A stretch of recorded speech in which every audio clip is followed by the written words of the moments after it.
Good afternoon, students. I hope you all are fine. So today my topic is types of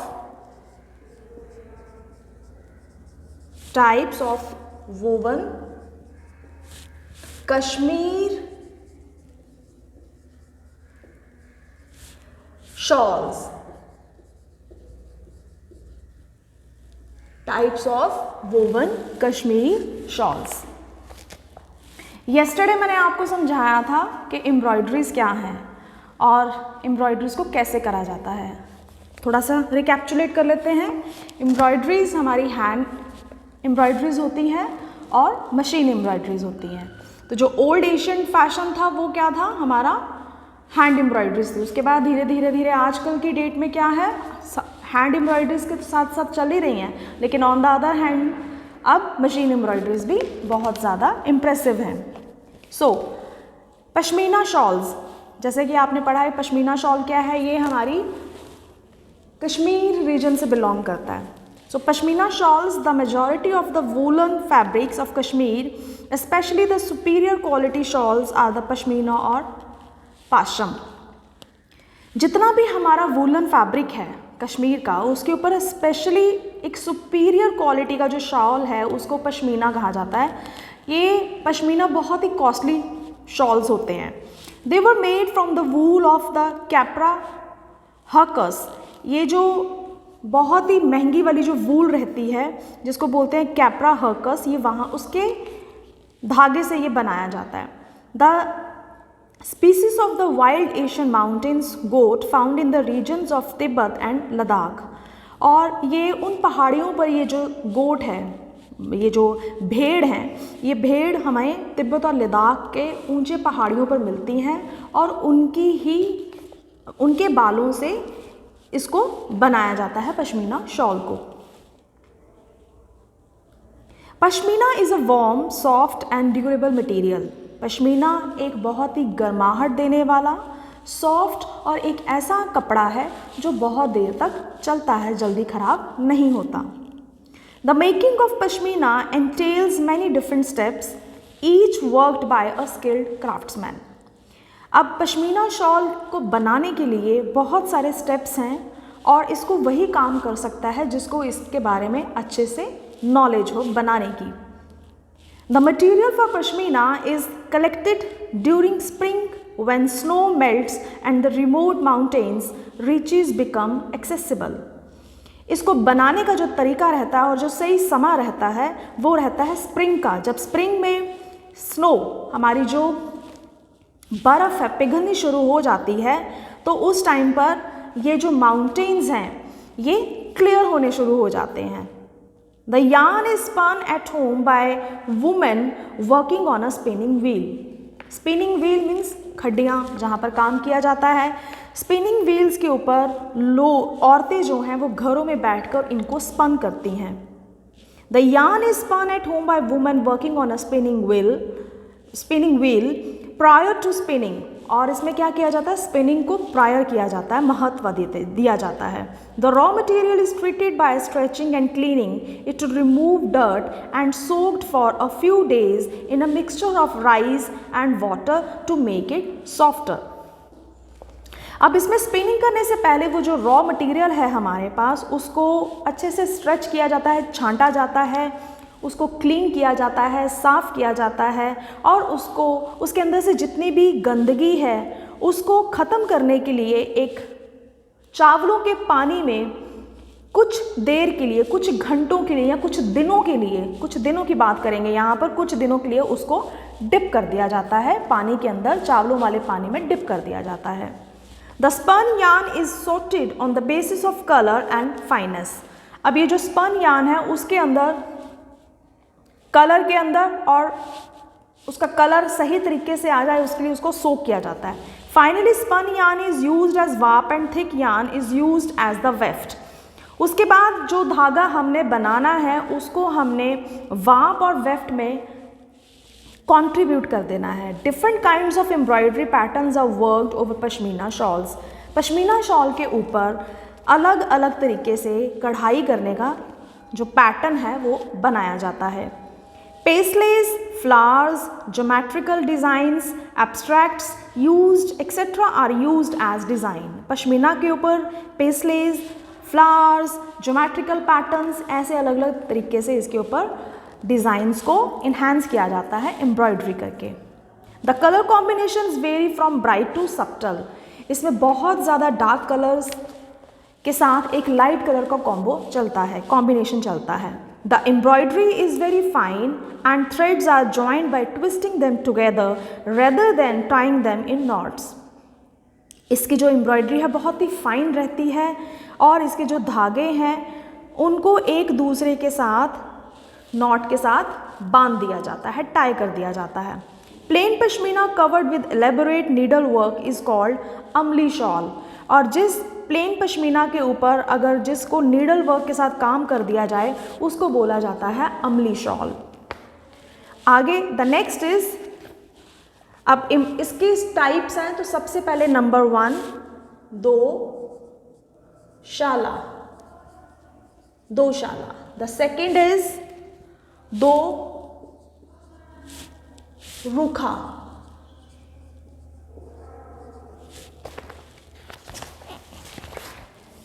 So, doshala. This double shawl was sold in pairs. मतलब ये जो double shawl है इसको आपस में दो को जोड़कर बेचा जाता है. 2 identical shawls were stitched together so that when draped over the shoulders the wrong side was not be visible. इसमें एक शॉल को दूसरे शॉल के साथ जोड़कर बनाया जाता है ताकि शॉल की जो उल्टी साइड है दोनों की वो दिखाई ना दे. वो आपस में जॉइंट कर दिए जाते हैं तो उससे इसको दो शालों से एक शॉल बनाया जाता है. In khali matan the centre of field is plain and the without any ornamentation. इसमें जो खाली है उसको प्लेन रहने दिया जाता है और उसकी साइड्स पे इसकी ऑर्नामेंटेशन की जाती है. The char bagan is made up the 4 pieces in different colors neatly joined together. In the chand, the central field of the shawl is embellished in the medallion of flowers. When the field is ornamented with flowers, in the 4 corners we have the kunj. इसके जो borders हैं उसको अलग से elaborate किया जाता है. इसका जो सेंटर पोर्शन है उसको अलग से एलेबोरेट किया जाता है. कहाँ कहाँ डिज़ाइन डालने हैं, इनके डिज़ाइंस के पैटर्न्स जो हैं वो फिक्स्ड रहते हैं. दो रुखा. द सेकेंड इज दो रुखा. Double sided work in which there is no right and wrong side. इसका जो डबल साइड वर्क है इसके अंदर कोई भी राइट और रॉन्ग साइड नहीं रहती है. Sometimes the same design is reproduced in 2 different colours. और इसके अंदर कई बार एक ही डिज़ाइन को 2 अलग अलग कलर्स के साथ प्रोड्यूस किया जाता है, क्रिएटिंग डबल साइडेड पैटर्न. और इसमें क्या होता है कि एक चीज़ को अलग अलग रंगों के साथ दोनों साइड्स को अलग अलग कलर से कर देना. These had simpler patterns with outlines and details woven in bright colors and being later on worked by hand. और इसका सिंपलर पैटर्न जो है वो आउटलाइंस रहती हैं. इसके कोई भी डिटेल अगर हमने अंदर देना है तो लेकिन इसके जो साइड्स हैं वो एक पैटर्न के साथ चलती हैं, आउटलाइंस. और इसके अंदर ब्राइट कलर्स को यूज़ किया जाता है और ज़्यादातर इसका जो काम है वो हाथ से किया जाता है. इसके अंदर ज़्यादा हर छोटा छोटा काम जो है वो हाथ से किया जाता है. The third one is kasaba shawl. Third is kasaba shawl. These are square in shape and probably produced on account of European demand.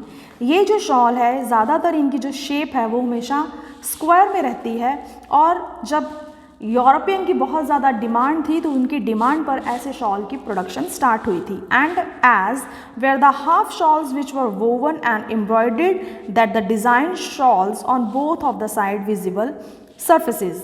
और इसका जो डिज़ाइन है आधा शॉल जो है वो वोवन तरीके उसके ऊपर एम्ब्रॉयडरी की जाती है, इस तरीके से की जाती है कि उसकी जो दूसरी साइड है वो भी सेम वैसी लगती है. When the shawl is folded in half across the middle they are generally of 12 weave or damask patterns woven into them in a plain colour. एक प्लेन कलर के साथ इसके ऊपर एम्ब्रॉयडरी करी जाती है ताकि इसको जब फोल्ड किया जाए तो इसकी हाफ साइड ही दिखाई दे, हाफ साइड इसकी प्लेन रहती है। आगे है jamawar shawl. The fourth one is जामावर।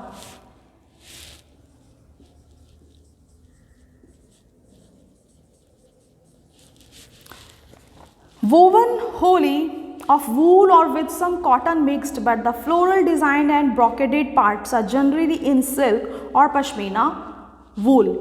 इस शॉल के अंदर वूल का धागा भी इस्तेमाल होता है, लेकिन उसके साथ साथ फ्लोरल डिज़ाइन को बनाने के लिए कॉटन के धागे का भी इस्तेमाल रहता है, और इसके अंदर जनरली ब्रॉकेट का और सिल्क के धागों को इस्तेमाल करके थोड़ा सा रिच लुक दिया जाता है।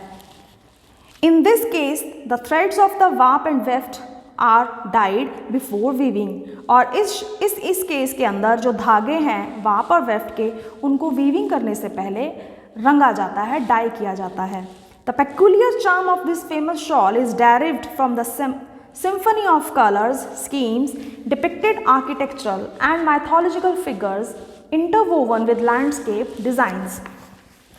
इसके अंदर इस शॉल की इतना ज़्यादा चार्म रहता है, इतनी ज़्यादा डिमांड है कि इसके अंदर जो कलर स्कीम्स हैं वो कुछ आर्किटेक्चरल माइथोलॉजिकल फिगर्स के साथ इसको इंटरवोवन किया जाता है, और कुछ लैंडस्केप्स के डिज़ाइंस भी इसके अंदर रहते हैं। The next is रफल।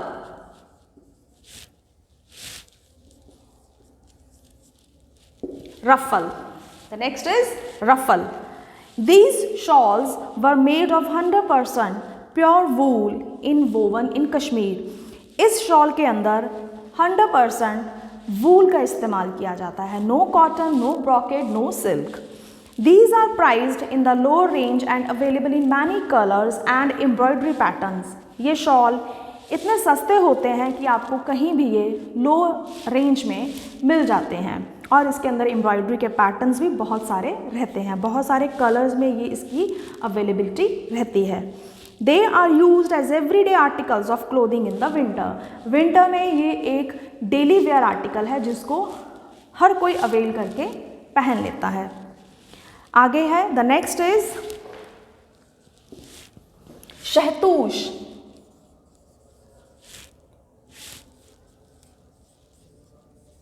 Shahtoosh. This shawl is refer to as the fibre of the gods. इस शॉल को फाइबर ऑफ द गॉड्स के नाम से जाना जाता है। The material is so fine that the entire shawl can be passed through a finger ring. ये shawl इतना फाइन होता है कि आपकी एक फिंगर रिंग के अंदर से ये शॉल पूरा पास आउट हो जाता है। The fibre is derived from the Tibetan chiru, a rare species of antelope that are in the plateau of Tibet and Ladakh at a height of 15,000 to 20,000 feet। मतलब तिब्बत की और लद्दाख की जो पहाड़ियाँ हैं वो इतनी ऊंची पहाड़ियों पर इसके जो बहुत ही ज़्यादा जब ठंड रहती है तो एक चिरू नाम का जो एक स्पीसीज़ हैं वो वहाँ पर ये पाई जाती हैं। The extreme cold and hardy environment that the chiru thrives in make access to the fibre very difficult. Shahtoosh is made from the strands of hair around the throat of the chiru. Chiru क्या है? एक गोट का नाम है, एक भेड़ है, उसके फाइन वूल से ये प्रोड्यूस होता है। Chiru that are shed when the antelope rubs against bushes while grazing. जब ये चरने जाती हैं ये तो बहुत ही अंदर झाड़ियों में रहती हैं जहाँ पे बहुत ही डेंस रहता है सब कुछ। The wool is then sorted out on the basis of colour, और कलर के हिसाब से इनको चूज़ किया जाता है। The darker brown hairs are the softest while the lighter shades of hair are highly valued and rare. और जितना डार्क ब्राउन कलर का इसका वूल मिलेगा वो ज़्यादा सॉफ्ट होगा और उनकी जो वैल्यू है वो बहुत ज़्यादा होगी। उसी वजह से ये शहतूश जो शॉल है ये बहुत ही कॉस्टली रहता है। Shahtoosh is light, soft and warm and available in natural colours. ये बहुत ही लाइट है, सॉफ्ट है, वार्म है और बहुत ही नेचुरल शेड्स में ये अवेलेबल है मार्केट में। The scarcity of shatush and its richness makes this shawl very expensive. इन्हीं की वजह से ये शॉल्स बहुत ही एक्सपेंसिव हैं. So to begin with, the purpose of embroidery was to imitate the design of the woven shawl, but later the embroideries created their own style of embroidery. अब ये जितनी भी हमारे बताया गया है, शॉल्स के बारे में बताया गया है, इनके ऊपर जितनी भी एम्ब्रॉयडरीज हैं, वो एम्ब्रॉयडरीज लाइक अपना एक पैटर्न है, उनका अपना एक डिज़ाइन है, उसके अंदर अपने कलर्स हैं, वो सब क्या करते हैं, उन सबको इंटीग्रेट करते हैं, उन डिज़ाइन को और ज़्यादा ब्यूटीफुल बनाते हैं. तो उसी के हिसाब से इनकी जो रेंजेस हैं, इनकी जो कॉस्ट है, उनकी जो प्राइस है, वो डिपेंड करता है the variety of the fine wool. If we are having a very fine wool, definitely the price will become more rich, more high. With their graceful stems running in all direction and the slender typical leaves filling in the gaps and the perfection of nature's of own handwork. जितना भी handwork है उसके अंदर हमें gaps maintain करने हैं, colours लगाने हैं. कलर्स लगाने के साथ साथ उसके अंदर हमें ये भी देखना है कि क्या कलर कॉम्बिनेशंस हम लगा रहे हैं. लाइट के साथ डार्क चल रहा है, डार्क के साथ डार्क टू डार्क नहीं चलता है, डार्क के साथ हमेशा एक लाइट कॉम्बिनेशन चलता है. उनके पैटर्न्स, उनकी थीव्स, उनकी बाउंड्रीज, इन सब का भी हमें बहुत अच्छे से ध्यान रखना है. अब जितनी भी कश्मीर एम्ब्रॉयडरीज हैं, ये फाइन वर्क के साथ बनाई जाती हैं. इसके अंदर बहुत ही ज़्यादा फाइन काम किया जाता है. All the embroideries in Kashmir are men. They are trained from a young age. जितने भी आदमी हैं वो ये करते हैं, बचपन से ही उनको सिखाया जाता है, इन एम्ब्रॉयडरीज को करने के लिए इनको ट्रेन किया जाता है. और very old man can do the finest work. जितना पुराना आदमी होगा, जितने बूढ़े लोग होंगे, वो बहुत ही ज़्यादा फाइन काम करते हैं ये वाला. The embroiderer is such an expert that the same piece embroidery by various person will hardly show any difference in the finish और वर्क. अगर एक एम्ब्रॉयडर एक शॉल को एम्ब्रॉयडरी करने के लिए अलग अलग बंदे वहाँ पर काम कर रहे हैं उस शॉल के ऊपर, तो आप जज नहीं कर पाओगे, आप जस्टिफाई नहीं कर पाओगे कि किस बंदे का हाथ कहाँ पर चल रहा है. मतलब सबका काम एक जैसा और बहुत ही फाइन तरीके से किया जाता है. Before the weaving of the shawl itself begin 6 other specialist take part in the preparation. जितनी भी प्रेपरेशन है उस शॉल को ख़त्म करने के लिए हमें एक टाइम हमें बॉन्ड करना पड़ता है कि इस टाइम के अंदर हमें इस शॉल को कंप्लीट करना है, क्योंकि ये सारा हैंडवर्क रहता है. The first twist and the prepares the yarn of the warp of the thickness required. अब हमें ये भी देखना है कि जो हम बना रहे हैं उसके अंदर थिकनेस कितनी रखनी है धागे की. धागे की एक धागा यूज़ करना है या 2 धागे का प्लाई यूज़ करना है. एम्ब्रॉयडरी के अंदर धागे की थिकनेस भी हमें मैटर करेगी. So Kashmir also produce gabbas and hook rugs. अब जितने भी कश्मीर के अंदर एम्ब्रॉयडरीज हैं वो बहुत सारे रग्स भी बनाते हैं, गलीचे बनते हैं, मैट्स बनते हैं. अब उनके ऊपर भी अलग अलग तरीके से काम किया जाता है. So before weaving of the shawl itself began 6 other specialist take part in the preparation. इसके अंदर 6 अलग अलग लोग इसको बनाने के लिए एक्सपर्ट्स लगते हैं.